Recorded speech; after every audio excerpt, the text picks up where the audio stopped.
What's up everybody, welcome back to another video. Today we're going to talk about the performance of the Anta KAI 1 in this beautiful all pink jelly colorway. What makes these so special is that Anta really threw in all the tech they have. They gave us everything you can think of and wish for in a basketball shoe, unlike some other brands are doing. And that's what makes these so special. So let's dive straight into them and start with the traction performance. We have a kind of weird like traction pattern. If you've been playing in Nike Kairis, you can see two of my favorites here in the background, the Kairi 6 and the Kairi 7. I absolutely love them. And what was kind of a standout feature for those was that they had a very aggressive traction pattern, which, you know, makes sense if you watch Kairi play, the way he stops, the way he attacks, how fast he moves and how fast he stops. You would imagine that he needs something like that. It's a very aggressive traction pattern. Also, if you remember the older Kairis, you would have the traction pattern move up on the side of the shoe as well. So even in extreme ankle or foot positions, you could still get some court onto the shoe and some traction performance, some grip, actually some friction. And the first time I looked at them, just at first glance, you can see that this is a totally flat pattern, which was kind of weird, as I said before. And I wasn't sure I was going to perform, but it's been absolutely amazing. I did drop a KAI 1 review on the initial colorway that released last year already, and just recently got these from Kicks. They're still available there, so make sure to check that out if you want to cop them. There's an affiliate link in the description box down below. And of course I knew that they were good, but I haven't tried one with like a semi-translucent outsole in the forefoot, and they stick to the court like crazy. Really amazing traction performance. They stop on a dime almost every single time, and you really start to feel like Kairi by just simply how hard these stop. The only issue is, you might have spotted it already, that they pick up a lot of dust. As you can see here, I didn't wipe them off on purpose after the last time I played. The court was very dusty, yes, but they do pick up a lot of dust. Still work very well, so I was still not sliding around, I was stopping very well. But that's just something you need to be aware of, that they do pick up extreme amounts of dust, especially if you have a translucent part. The solid rubber part here in the heel actually didn't pick up dust as much. If you're thinking if you can hoop in them outdoors, that's also a lot of the questions I get about this shoe. Yes, you can take them outdoors. Because the pattern is so flat and actually goes kind of inward, if that makes sense, it will wear down relatively evenly. So as long as the pattern or the material itself holds up, you'll be good to go outdoors. The issue is that the rubber isn't the hardest. So if you're used to that from Anta or from other Chinese or Asian brands, that's not quite the case here. It's not as hard as on the Shockwave 5, for example, but in my opinion, it will still last you some time outdoors. And another reason why these are actually a good option for outdoors is the great cushioning setup. It's what Anta calls Nitro Edge foam. And as the name says, it's foam injected with nitrogen. It works very, very well. It gives you great impact protection in the heel and is a little bit lower to the ground in the forefoot. Actually, if I turn around the shoe, you can see it a little bit better. So you can see there's a really, really thick stack of that foam cushioning here in the heel, and it's a little bit less in the forefoot. It does take some time to break in, and it's also relatively caged, especially here on the lateral side. As you can see, you can almost see it just here in the heel. That's also a part where you can see it compress. And then on the medial side, it's not as caged. There's a really thick slab here that's open, but not in any way that it turns out to be unstable. And it does need some time to break in. I mentioned that already. So if you get them right off the box, they're not going to be as crazy soft right underneath your foot. Stepping comfort is actually quite nice. The insole is nothing special, but there's a nice strobe board underneath. And just give them maybe like 1, 2, 3 sessions of hooping, depending on your weight and how hard you hoop, for the cushioning to break in, and then it will be a very, very nice and comfortable ride. Also very soft. They are not as low to ground as some older Kairis like the 1, 2s or 3s. They are actually the only Kairi apart from the Kairi 4 that has a full length cushioning setup. Like here, also my two favorite models, they had like this Zoom turbo unit in the forefoot and just foam in the heel. And funnily enough, I've actually changed to liking a heel cushioning setup more and a lower to ground forefoot. So something like the Book 1, for example. And that's also the reason why I think I actually like these a little bit more than I did last year. Might also be a little bit of a bias because this colorway is just so nice and I absolutely love the look of it. So that could be the case as well.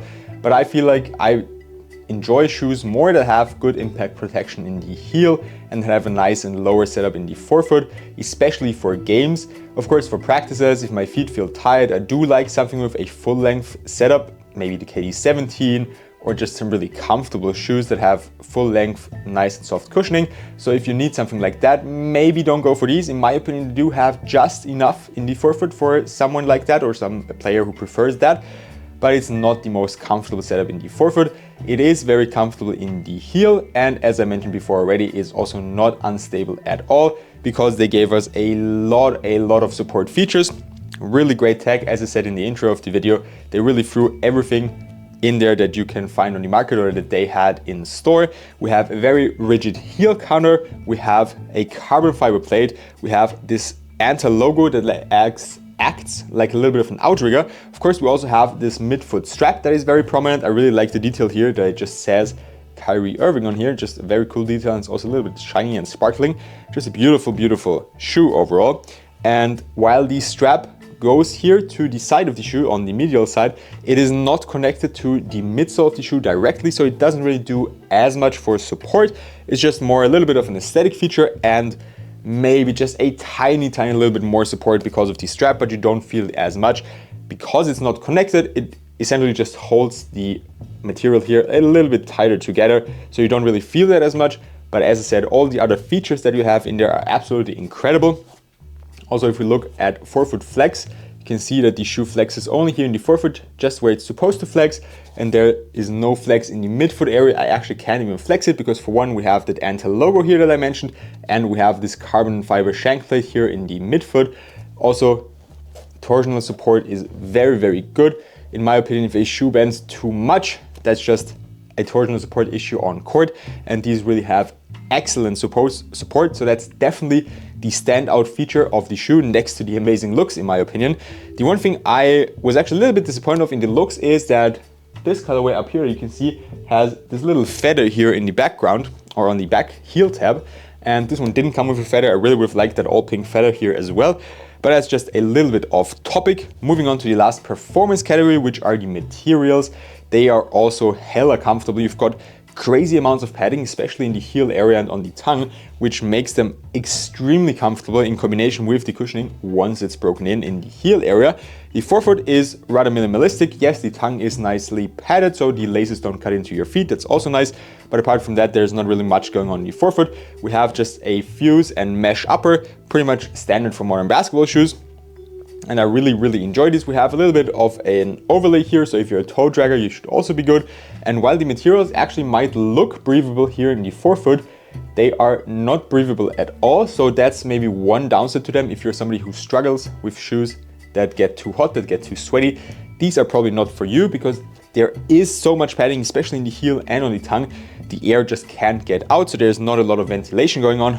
But they are one of the most comfortable shoes I've tried. Another interesting feature that's specific to this colorway is the laces, or are the laces. We've got some kind of cord-like laces.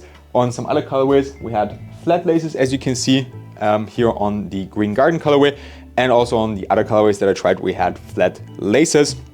They also worked good here, like the cord laces. Didn't really notice a difference in terms of how well they tie together or how well they stay tied. Didn't have any issues with them coming undone or with the flat laces coming undone. The last thing I want to talk about for the materials is the durability and the break-in. They also need a little bit of time to break in, so similar to the cushioning setup, just give them a little bit of time to get broken in, to get nice and soft.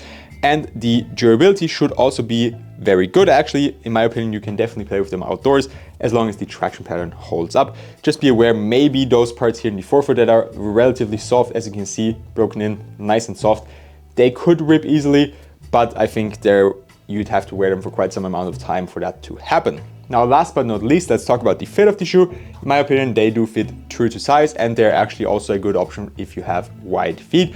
I have an extremely wide midfoot. I go up full size in all my shoes, which is essentially my true size because I can't wear anything smaller. Just lengthwise, a size 13 would fit me better. And I went with a US 14 and they fit perfectly also in the midfoot. The outrigger here, and especially this little plastic overlay here, can press into your midfoot a little bit at the start or in the beginning of you wearing them. but just break them in at home, maybe wear them for a gym workout once or twice, and then you should be good to go. So my recommendation is going true to size. I absolutely forgot to mention the retail price of these, $125, amazing value for money, both works, but especially considering how much tech Anta really threw into this shoe and how good the storytelling is, how nice the box looks, all the hidden details on the shoe. Just a 10 out of 10 job for Kai's first signature with Anta. And I know the Kai 2 is already out. Sadly, I haven't been able to get a colorway yet, but I'm definitely also gonna drop a review on them as soon as I get a pair. With that being said, that's all I have for you today. I hope you enjoyed the review. If you did, I would really appreciate if you could leave a like, hit that subscribe button, and also comment your thoughts on the Kai 1 or any other shoes you want to see me do a review on. Just let me know down below and I'll try to answer all of them and try to get all those reviews done. Have a good one and see you next time.